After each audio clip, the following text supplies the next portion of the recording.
Hi guys, I am your English tutor Anurag Rai. In this video, I am going to explain important questions and answers of chapter 7 from your English textbook Flamingo, class 12th. The name of the chapter is The Interview, written by Christopher Sylvester. There will be thorough translation and explanation of these important questions and answers in Hindi so that it may be easier for you to learn and memorize them. So, I am going to start explaining the questions and the answers. But before starting the lecture, I would like to request you once again, dear students, if you like my videos and find them useful to you, then please subscribe my YouTube channel Anurag Rai English Tutor, and please don't forget to hit the bell icon so that you may get more such useful videos that I upload on my YouTube channel from time to time. So now we shall start these important questions and answers. What are some of the positive views on interviews? तो ये कह रहे हैं कि interviews जो होते हैं, यानी हिंदी में कहें तो साक्षात्कार, इंटरव्यूज़ पर कुछ सकारात्मक दृष्टिकोण जो हैं वो कौन कौन से हैं, कौन से ऐसे सकारात्मक दृष्टिकोण हैं जो इंटरव्यूज़ के बारे में हैं।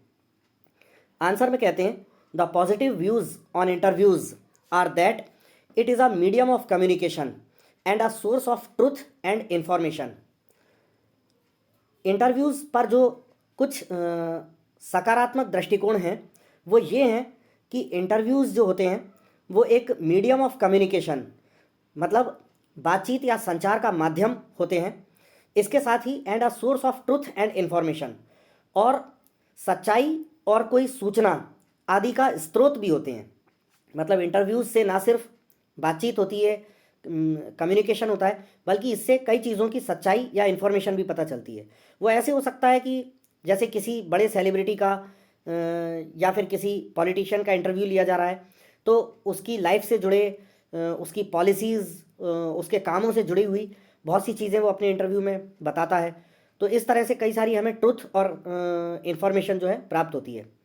तो इंटरव्यूज़ के कुछ सकारात्मक दृष्टिकोण में ये है कि इंटरव्यू जो है मीडियम ऑफ कम्युनिकेशन होता है, बातचीत या संचार का माध्यम होता है, और source of truth and information, सच्चाई और सूचना या जानकारी का स्रोत होता है। Some even look at it as an art. कुछ लोग इंटरव्यू को जो है एक कला के रूप में देखते हैं। कुछ लोगों के अनुसार इंटरव्यू जो है एक प्रकार की कला होती है। These days we know about the celebrities and others through their interviews. आजकल हम जो सेलिब्रिटीज़ होते हैं, यानी कि प्रसिद्ध और चर्चित हस्तियाँ, खेल जगत की या फिल्म जगत की या पॉलिटिशियंस हुए, ऐसे किसी भी फील्ड की कुछ चर्चित हस्तियाँ, प्रसिद्ध हस्तियाँ, वो सेलिब्रिटीज़ कहलाती हैं। तो आजकल हम सेलिब्रिटीज़ के बारे में जानते हैं उनके इंटरव्यूज़ के माध्यम से। जो वो पत्रकारों को इंटरव्यूज़ देते हैं उनके माध्यम से हम उनके बारे में जानते हैं। नेक्स्ट क्वेश्चन जो आपको अपने स्क्रीन पर दिखाई दे रहा है, second number, why do most celebrity writers despise being interviewed. Despise का मतलब होता है घृणा करना या नफरत या तिरस्कार करना। तो क्वेश्चन का में ये पूछ रहे हैं कि क्यों बहुत सारे सेलिब्रिटी राइटर्स, बहुत सारे प्रसिद्ध जो लेखक हैं, चर्चित और प्रसिद्ध बड़े बड़े जो लेखक हैं, वो इंटरव्यू दिए जाने से क्यों नफरत करते हैं, क्यों घृणा करते हैं इंटरव्यू दिए जाने से, यानी वो अपना इंटरव्यू क्यों नहीं देना चाहते। आंसर में कहते हैं most celebrity writers despise being interviewed because they look at interviews as an unwarranted intrusion into their lives. अब अनवारंटेड का मतलब होता है अनाधिकृत या अनुचित, और इंट्रूजन का मतलब होता है घुसपैठ या हस्तक्षेप या दखल अंदाजी। तो ये कह रहे हैं कि बहुत सारे सेलिब्रिटी राइटर्स जो हैं, प्रसिद्ध बड़े बड़े लेखक जो हैं, वो इंटरव्यू दिए जाने से इसलिए चिढ़ते हैं, इसलिए नफरत करते हैं, क्योंकि वो इंटरव्यू को ऐसा देखते हैं, इंटरव्यू को अपने जीवन में एक अनुचित या अनाधिकृत दखल या घुसपैठ मानते हैं। उनको लगता है कि इंटरव्यू जो है उनके जीवन में एक अनाधिकृत दखल है या घुसपैठ है। They feel that it diminishes them. Diminish का मतलब होता है कम करना, किसी चीज़ में कटौती करना। तो उन लोगों को दे का मतलब यहाँ पर सेलिब्रिटी राइटर्स से, उन लोगों को जो सेलिब्रिटी राइटर्स हैं, बड़े बड़े प्रसिद्ध लेखक हैं, उनको ऐसा महसूस होता है कि इंटरव्यू जो है उनकी शख्सियत को, उनकी हस्ती को डिमिनिश करता है, कम करता है। They feel that they are wounded by interviews and lose a part of themselves. उन सेलिब्रिटी राइटर्स को ऐसा महसूस होता है कि वो इंटरव्यू से आहत होते हैं। वुंडेड मतलब घायल होना या आहत होना। तो उन्हें ऐसा लगता है कि इंटरव्यूज़ से वो आहत होते हैं, घायल होते हैं और अपने स्वयं के अस्तित्व का कोई भाग खो देते हैं, ऐसा उन्हें लगता है। They consider interviews immoral and a crime and an unwanted and unwelcome interruption in their personal life. वो इंटरव्यू को समझते हैं, कैसा समझते हैं? इमोरल एंड अ क्राइम, अनैतिक समझते हैं और एक अपराध समझते हैं। बड़े बड़े ज़्यादातर सेलिब्रिटी राइटर्स इंटरव्यूज़ को अनैतिक समझते हैं और अपराध समझते हैं। और एक अनवांटेड एंड अनवेलकम, अनवांटेड माने अवांछित, जो चाहा नहीं गया हो, और अनवेलकम मतलब जिसका स्वागत ना किया जाए। तो एक अनवांटेड और अनवेलकम इंटरप्शन यानी रुकावट या बाधा मानते हैं इंटरव्यूज़ को वो अपने जीवन में, अपने पर्सनल लाइफ में। तो कई सारे सेलिब्रिटी राइटर्स इंटरव्यूज़ को अपने व्यक्तिगत जीवन में एक अवांछित और स्वागत ना करने योग्य रुकावट या बाधा मानते हैं। इसके अलावा वो उसे इंटरव्यूज़ को अनैतिक और अपराध भी मानते हैं। इस वजह से कई सारे सेलिब्रिटी राइटर्स जो हैं वो इंटरव्यू दिए जाने से चिढ़ते हैं, नफरत करते हैं। क्वेश्चन नंबर 3 में कहते हैं, what is the belief in some primitive cultures about being photographed. तो ये प्रिमिटिव का मतलब है अति प्राचीन। अति प्राचीन संस्कृति में वो बिलीफ का मतलब होता है विश्वास। तो कुछ अति प्राचीन सभ्यताओं में, संस्कृतियों में फोटोग्राफ दिए जाने के बारे में क्या विश्वास है। अब यहाँ पे आपको एक बात बताना चाहूँगा, अति प्राचीन सभ्यता या संस्कृति, तो उस ज़माने में, तो इतने पुराने ज़माने में कैमरेज तो होते नहीं थे, लेकिन उस ज़माने में क्या है कि पेंटर्स जो हैं, जिसका किसी राजा महाराजा का या किसी बड़े शख्सियत का पोर्ट्रेट बनाता था, तो वो उनको सामने बिठा देता था और पेंटर उनको देख देख के वैसा का वैसा उनका पोर्ट्रेट जो है ड्रॉ करता था, पेंट करता था। तो उसको वो फोटोग्राफ दिए जाना बोल रहे हैं। तो प्राचीन कुछ संस्कृतियों में फोटोग्राफ दिया जाना के बारे में क्या बिलीफ, क्या विश्वास था या है अभी भी। तो आंसर में कहते हैं, some primitive cultures consider taking a photographic portrait is like stealing the person's soul and diminishing him. तो कुछ प्राचीन संस्कृतियों में ऐसा समझा जाता है कि किसी व्यक्ति का चित्र बनाना, तस्वीर बनाना, फोटो लेना ऐसा है जैसे मानो कि उस व्यक्ति की आत्मा को चुरा रहे हों, उसकी आत्मा को चुराया जा रहा हो किसी के द्वारा, एंड डिमिनिशिंग हिम, और उसके अस्तित्व को कम किया जा रहा हो, ऐसा मानना था कुछ प्राचीन संस्कृतियों में फोटोग्राफ लेने के बारे में, कि ये ऐसा है जैसे मानो किसी व्यक्ति की आत्मा को चुराया जा रहा हो या उसे, उसके अस्तित्व को कम किया जा रहा हो। अब फोर्थ क्वेश्चन में आते हैं, what do you understand by the expression thumb prints on his wind pipe. तो ये इन्वर्टेड कॉमास में लिखा है thumb prints on his wind pipe. Thumb prints का मतलब है अंगूठे का निशान, और विंड पाइप जो है, विंड पाइप का मतलब ये नहीं है कि कोई हवा का पाइप हो। यहाँ पे विंड पाइप से अर्थ गले से है, थ्रोट से, क्योंकि हमारे गले में ही आपको पता होगा कि दो तरह के पाइप होते हैं। एक फूड पाइप होता है, भोजन की नली, जिससे हमारा खाना पानी अंदर जाता है, और एक श्वास नली होती है, ऑक्सीजन पाइप, जिससे हम ऑक्सीजन अंदर ग्रहण करते हैं। तो वो श्वास नली जो कि गले में होती है। तो thumb prints on wind pipe का अर्थ है कि गले पर अंगूठे के निशान। इस अभिव्यक्ति से क्या आशय है? तो मैं आपको आंसर तो जो लिखा है उसको एक्सप्लेन कर ही दूंगा, लेकिन मैं ये भी बताना चाहता हूँ कि गले पर अंगूठे का निशान से आशय ये है कि जैसे किसी व्यक्ति का गला दबा दिया जाए, कोई अपने हाथों से किसी का गला दबा रहा हो, तो उसका अंगूठा जो है और उंगलियां उसके गले पर आ जाएंगी और उसको दबाएंगी, तो उससे उसका दम घुट जाएगा, सांस लेने में दिक्कत होगी। तो कुछ लोगों का ऐसा मानना है कि इंटरव्यू से वो घुटन महसूस करते हैं, क्योंकि इंटरव्यूअर्स जो हैं वो उनके निजी जीवन के बारे में, पर्सनल लाइफ के बारे में ऐसे ऐसे सवाल पूछते हैं जिनका वो जवाब नहीं देना चाहते। तो कई बार इंटरव्यूअर जो है वो ऐसी परिस्थिति निर्मित कर देते हैं कि इंटरव्यूई जो है यानी साक्षात्कारदाता जो इंटरव्यू दे रहा है वो बहुत सफोकेशन या घुटन सी महसूस करता है। तो इसी को के बारे में कहना है कि गले पर या विंड पाइप पर अंगूठे के निशान होना।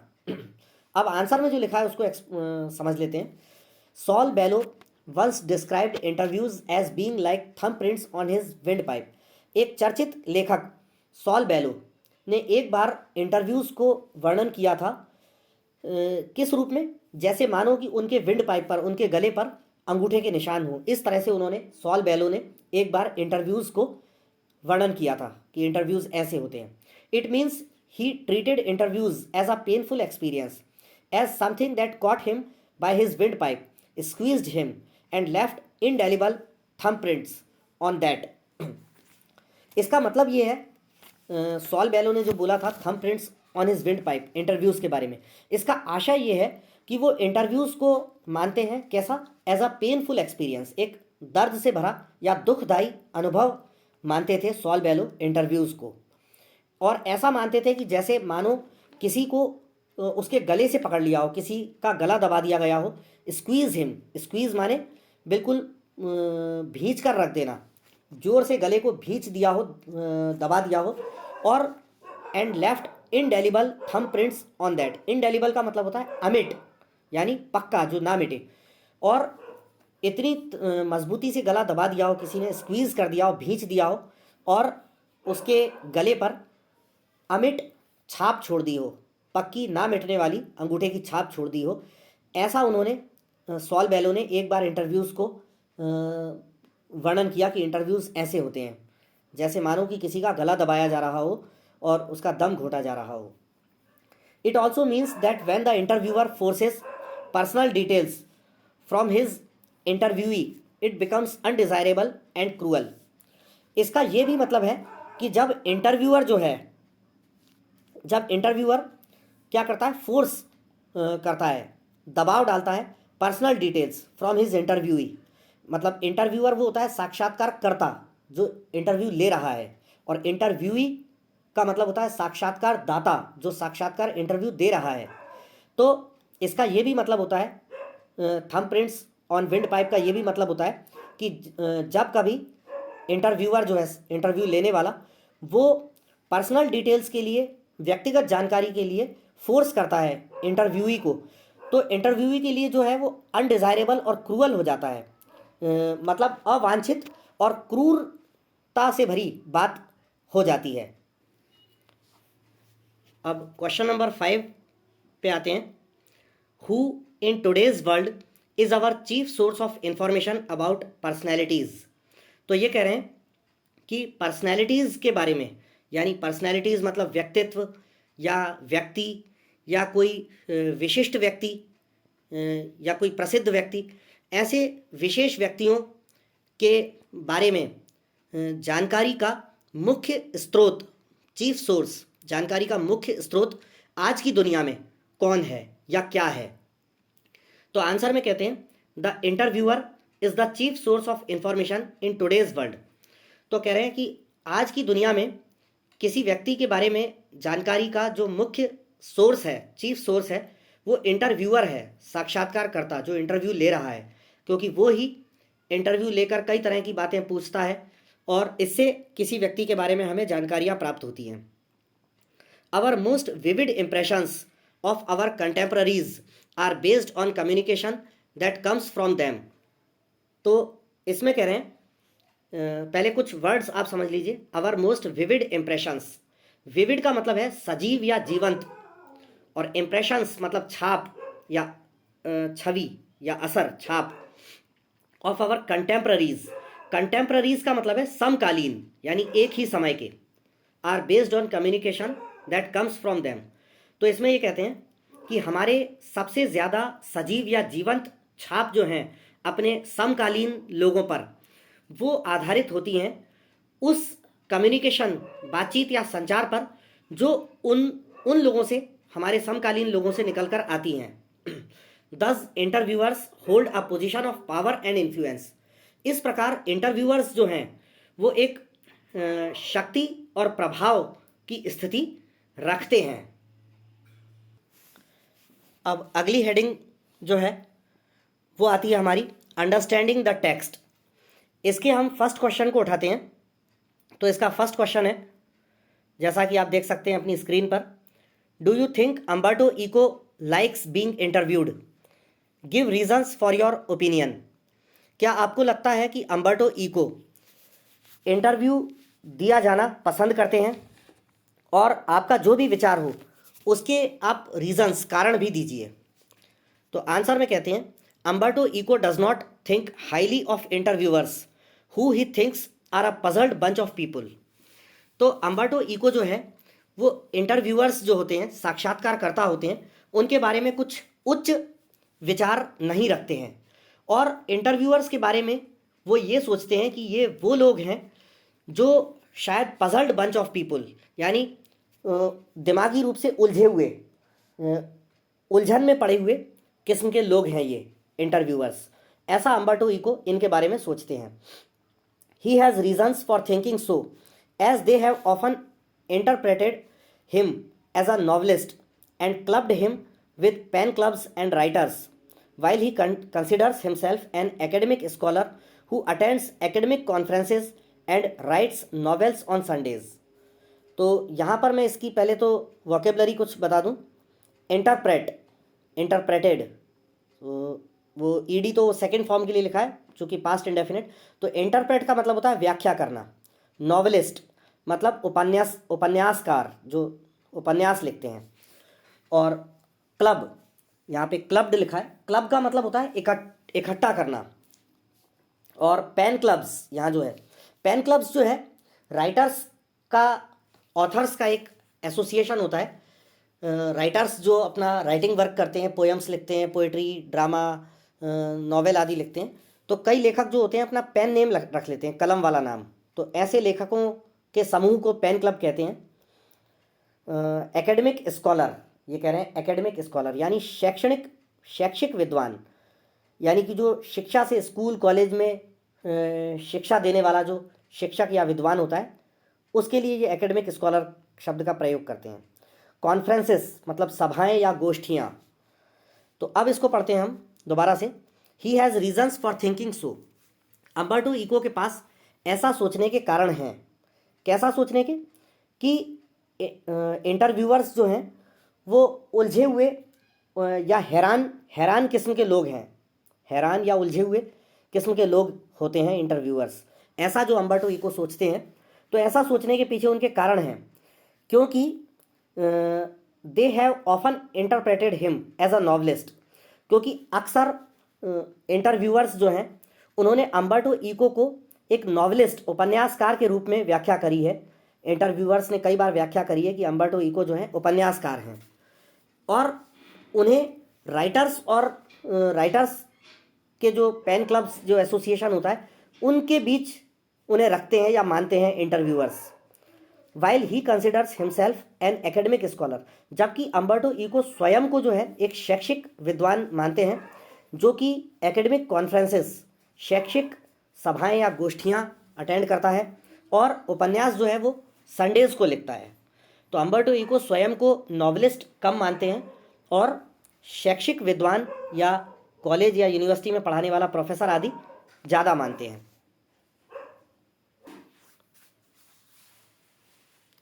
How does Eco find the time to write so much? अब ये अंडरस्टैंडिंग द टेक्स्ट इसी का क्वेश्चन नंबर 2 है। How does Eco find the time to write so much? मतलब अम्बर्टो इको को इतना अधिक लिखने का समय कैसे मिलता है? आंसर में कहते हैं, Eco humorously states that there are a lot of empty spaces in his life.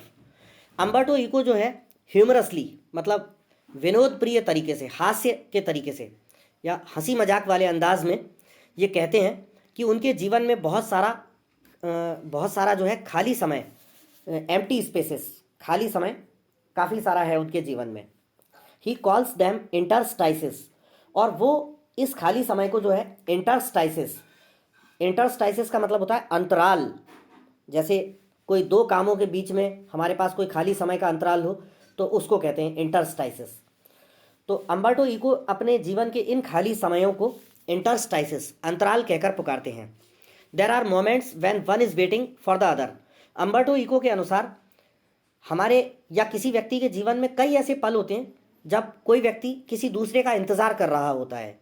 मान के चलिए आपके ही घर पर कोई गेस्ट आने वाला है और आप बैठकर उसके आने का इंतज़ार कर रहे हैं, तो ये आपका खाली समय है जब तक वो आप इंतज़ार कर रहे हैं और वो आ नहीं जाता। सपोज़ आपने 20 मिनट उस गेस्ट के आने का इंतज़ार किया, तो ये 20 मिनट का खाली समय है। तो अम्बर्टो इको का यही कहना है कि वो अपने जीवन के एम्प्टी स्पेसेस, खाली समयों को इंटरस्टाइसिस, अंतराल कहकर पुकारते हैं।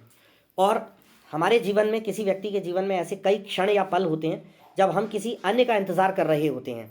In that empty space Eco laughingly states that he writes an article. और उस खाली समय में अम्बर्टो इको हंसते हुए ये कहते हैं कि उस खाली समय में वो कोई ना कोई आर्टिकल या लेख, मतलब लेख आदि लिख लेते हैं उस खाली समय में। Then he states that he is a professor who writes novels on Sundays. फिर अम्बर्टो इको ये कहते हैं, बताते हैं कि वो एक प्रोफेसर हैं जो कि संडे के दिन नॉवेल लिखता है, संडे के दिन नॉवेल लिखते हैं। अब आते हैं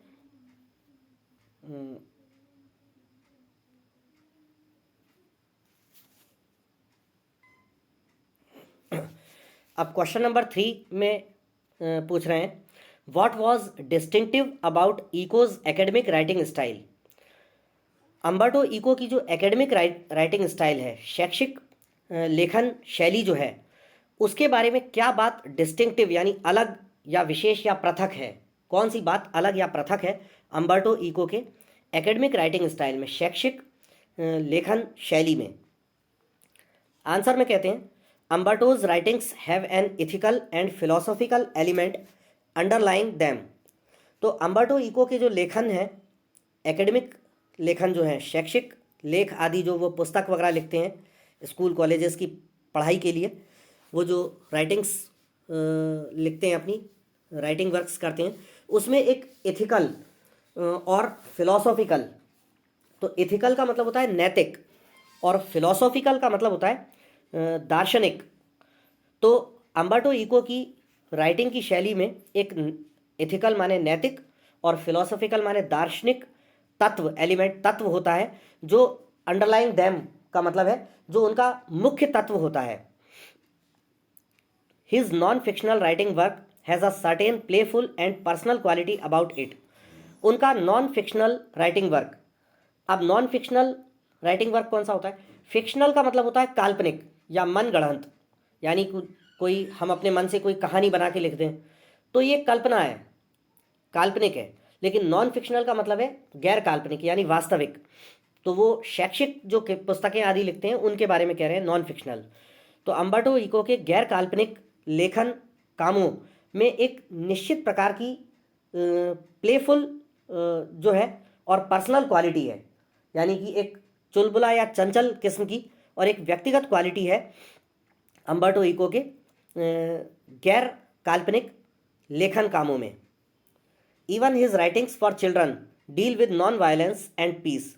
यहाँ तक कि वो जो बच्चों के लिए भी जो लिखते हैं, छोटे बच्चों के लिए कोई जो लेखन का काम करते हैं, उसमें भी नॉन वायलेंस, अहिंसा और शांति का तत्व रहता है। This style of writing makes reading his novels and essays interesting and being like the reading of most academic writings.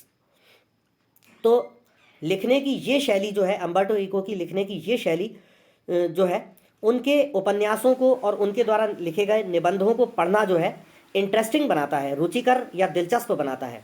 And being like the reading of most academic writings, और वो कैसा बनता है, जैसे कि मानो सर्वाधिक जो है एकेडमिक राइटिंग्स को रीड किया जा रहा हो, शैक्षणिक लेखों को रीड किया जाना, ऐसा बनता है। और उसके उनके अम्बर्टो इको के नॉवेल्स को और एसेज को जो है ज़्यादा इंटरेस्टिंग बनाता है उनकी लेखन की ये शैली। His works are marked by an informal and narrative aspect. तो उनकी जो लेखन के काम हैं वो चिन्हित किए जाते हैं एक इनफॉर्मल यानी अनौपचारिक और नरेटिव यानी वर्णनात्मक कहानी वाले अंदाज के पहलू को चिन्हित करते हैं उनके लेखन के काम। अब क्वेश्चन नंबर 4 पर आते हैं। Did Umberto Eco consider himself a novelist first और an academic scholar?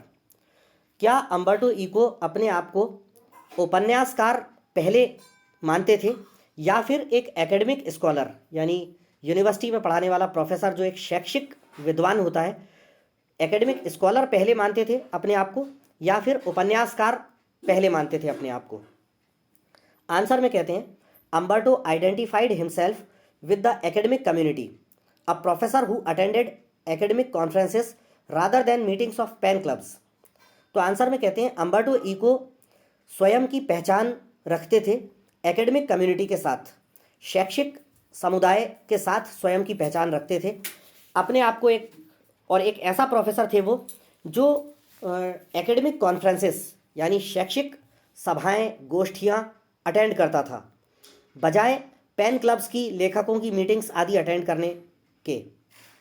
In fact he was quite unhappy that the people referred to him as a novelist.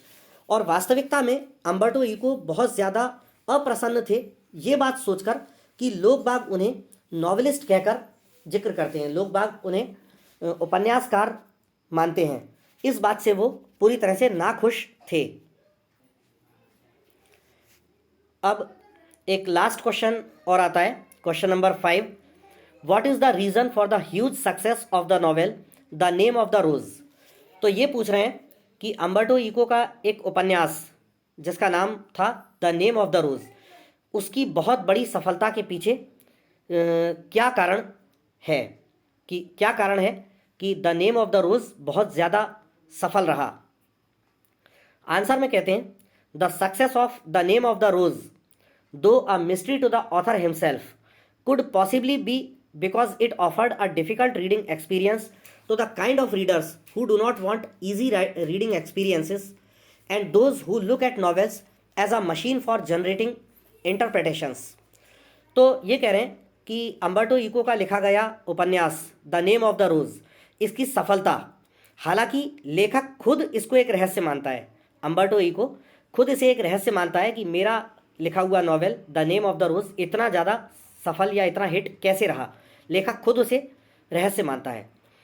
तो कुड पॉसिबली बी, तो उस नॉवेल की सफलता संभवतः इस वजह से हो सकती है because it offered a difficult reading experience, क्योंकि वो नॉवेल जो है वो ऑफर करता है, प्रस्तुत करता है कठिन पढ़ने का अनुभव, क्योंकि उसमें कठिन भाषा लिखी गई है, शब्दावली या भाषा जो है कठिन प्रयोग की गई है। हम किसी चीज़ को, किसी प्रोज राइटिंग को हम कठिन भाषा में भी लिख सकते हैं और उसी चीज़ को हम सरल लैंग्वेज में, सरल भाषा में भी लिख सकते हैं, सरल शब्दों का प्रयोग करके। तो the name of the rose novel की सफलता, जिसे हालांकि लेखक खुद एक रहस्य मानता है, वो संभवतः इस कारण से हो सकती है कि वो नॉवेल ऑफर करता है एक कठिन रीडिंग का एक्सपीरियंस उस प्रकार के पाठकों के लिए जो सरल रीडिंग एक्सपीरियंस नहीं चाहते। कुछ पाठक ऐसे होते हैं जो सरलता से या आसानी से समझ में आने वाली रीडिंग जो है पसंद नहीं करते, तो उन लोगों के लिए, ऐसे रीडर्स के लिए वो कठिन रीडिंग एक्सपीरियंस देता है। And those who look at novels as a machine for generating interpretations, और ऐसे लोगों के लिए भी कठिन रीडिंग एक्सपीरियंस देता है the name of the rose novel, जो लोग नॉवेल्स को देखते हैं एक मशीन के रूप में, जो लोग मानते हैं कि नॉवेल्स तो एक प्रकार से मशीन होती हैं, काय के लिए? फॉर जनरेटिंग इंटरप्रिटेशंस, व्याख्याओं को उत्पन्न करने के लिए मशीन्स होती हैं। जो लोग ऐसा समझते हैं उन लोगों के लिए भी द नेम ऑफ द रोज जो नॉवेल है वो कठिन रीडिंग एक्सपीरियंस ऑफर करता है। For the same reason the sale of his novel was underestimated by his American publishers, और ठीक इसी कारण से अम्बर्टो इको के इस नॉवेल के बारे में उस नॉवेल को छापने वाले अमेरिकन पब्लिशर्स जो हैं उन्होंने भी इस नॉवेल को शायद इसी कारण से अंडर एस्टिमेट किया, उस नॉवेल को उसका महत्व कम आंका अमेरिकन पब्लिशर्स ने, शायद इसी कारण से। While the readers actually enjoyed the difficult reading experience that was offered by Umberto Eco by raising questions about truth and the order of the world, जबकि वास्तविकता में अम्बर्टो इको का लिखा हुआ वो novel the name of the Rose, उसने जो है उससे रीडर्स ने, पाठकों ने, जिन जिन पाठकों ने उस नॉवेल को पढ़ा उन लोगों ने उसे काफ़ी इन्जॉय किया, उसकी डिफ़िकल्ट रीडिंग एक्सपीरियंस को, उसके कठिन पढ़ने के अनुभव को रीडर्स ने बहुत इन्जॉय किया। और वो अनुभव जो कि अम्बर्टो इको द्वारा दिया जाता है कुछ ऐसे सच्चाई के बारे में और दुनिया के क्रम के बारे में प्रश्न उठाकर अम्बर्टो इको ने उस नॉवेल में दुनिया के क्रम और दुनिया की कुछ सच्चाइयों के बारे में कुछ ऐसे प्रश्न उठाए हैं जिससे उसकी रीडिंग कठिन होती है, और इस कारण कई सारे रीडर्स ने उस रीडिंग को एंजॉय किया। तो ये भी अम्बर्टो इको के द्वारा लिखे गए novel the name of the Rose की सफलता का कारण हो सकता है। तो डियर स्टूडेंट्स, ये इस चैप्टर के important questions and answers, the interview नाम का जो आपका चैप्टर है आपकी फ्लेमिंगो बुक का, इसके इम्पॉर्टेंट क्वेश्चंस एंड आंसर्स हैं। आई होप आपको ये वीडियो मेरा पसंद आया होगा, और यदि आपको मेरा वीडियो पसंद आया है तो प्लीज़ मेरे वीडियो को लाइक करें, और यदि आपने मेरे चैनल को अब तक सब्सक्राइब नहीं किया है तो प्लीज़ मेरे यूट्यूब चैनल अनुराग राय इंग्लिश ट्यूटर को जल्द से जल्द सब्सक्राइब करें, और प्लीज़ बेल आइकन का जो बटन आपको दिखता है उसको प्रेस करना ना भूलें, जिससे आपको मेरे लेटेस्ट अपडेट्स और लेटेस्ट अपलोड्स मेरे यूट्यूब चैनल पर जो मैं time to time videos upload करता हूँ, इनकी नोटिफिकेशंस आपको टाइम टू टाइम मिलती रहें। तो अगले वीडियो में मैं आपसे फिर मिलूँगा, तब तक के लिए बहुत बहुत धन्यवाद।